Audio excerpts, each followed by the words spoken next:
You're listening to HowStreet.com radio, available online at TalkDigitalNetwork.com. Welcome to HowStreet.com radio, the online source for market opinions. Here is Jim Goddard. My guest is David Smith. He's the senior analyst for the Morgan Report, which you can find online at silver-investor.com. Welcome to the show, David. Hello, Jim. It's great to be back. Goldman Sachs, people have called them financial vampire squid. They're predicting $1,200 gold for this year. They were saying $1,050, and they're saying, see, look, we're being optimistic now, $1,200.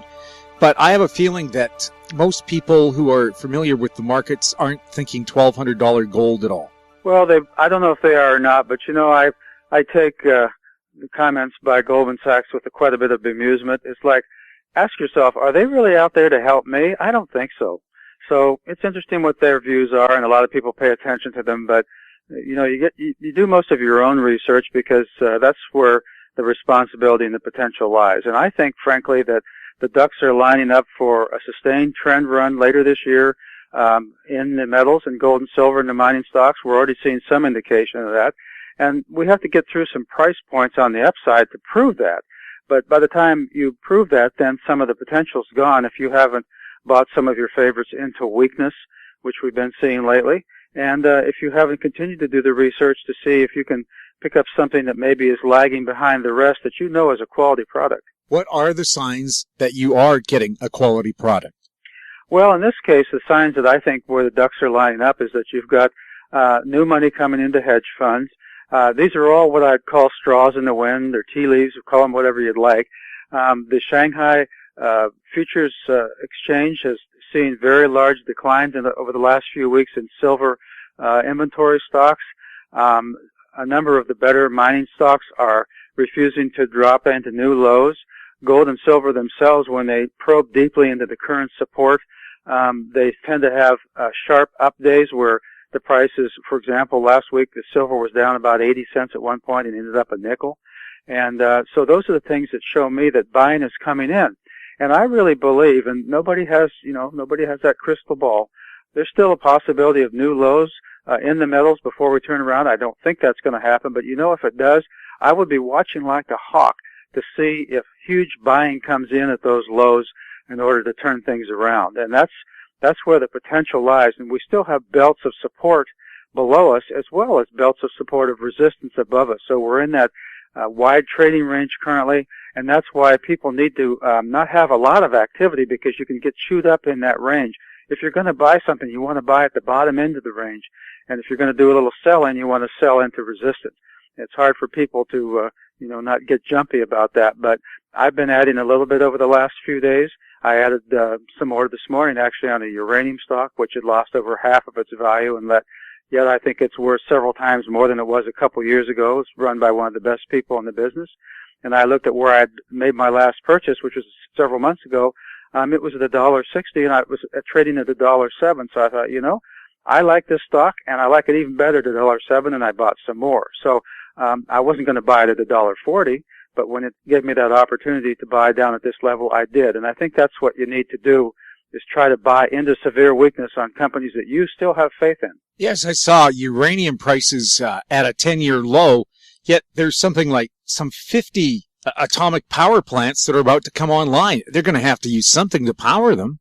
Yeah, the story in uranium is really compelling, and, we can even devote a whole show to this at some point, but it's a question of when it turns around, not so much if, and I think it'll be pretty sharp turnaround when it finally does. It'll wear you out, and it has a lot of people, just like what the palladium and platinum did before they finally got underway, but now their charts are looking pretty good, and I think those people that had the courage to buy into weakness are feeling pretty good now, and they're watching to see if things are going to get even better for them over the near term. It sounds like the key to today's market is patience. It really is, and anytime you're in that sideways trading, you really have to have that patience. We're going into a seasonally weak period for the metals, which doesn't mean they'll make new lows, but it means they may broadly go sideways for a while into late summer. And there's a book that I would like to recommend to people. It's not widely available, probably not even in Canada. I think it's still in print, but not sure. An analyst trader by the name of Reg Ogden, who gave presentations at a number of conferences that I attended over the last few years in Canada. He may be retired now, I'm not sure. but he wrote a book called The Ultimate Gold Stock Trader. And one of the things that stuck in my mind that he said, after many, many years of trading these stocks, is that you look for a low in the gold stocks around, if I remember correctly, it was around the 25th of July. So that really stands quite nicely with what we think of, the mining stocks getting ready to power upward into August and September. And so there's that anticipatory aspect of the market where when you watch the better ones start firming up in July, that gives you an indication that a pretty good-sized move has a good potential of happening going into August and September, and you can tend to try to finish off your purchases into that weakness rather than buying into the strength that everybody now sees as we go into the fall months. The situation in Ukraine, a lot of people thought that would be boosting gold prices dramatically right now, yet it hasn't happened, and we've had other things that in the past, the North Koreans, again, live fire exercises off their coast, making the South Koreans very, very nervous. And yet, these events have not seen a rapid rise in the price of gold. How come? Jim, I consider myself to be a serious student of history.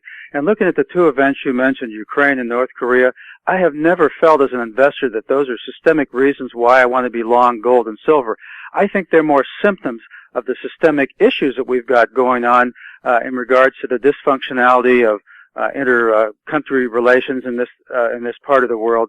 And I think that there's so many reasons to buy gold and silver because these are symptoms, not because those are reasons to buy themselves. And so that's the way I've approached that. But I think, as we go into the late spring and early summer, everybody is watching like a hawk these different price points, the lows in the $18 for silver and $11.80 for gold, and then on the top side, I'd say $22 and $26 for silver, and $14.50 to $16.50 for gold, and say $8.50 for palladium. I think if people kind of watch those areas, they'll have a good indication on breakout moves as time goes on, and they won't have to be spending so much time trying to analyze every $5 move in gold.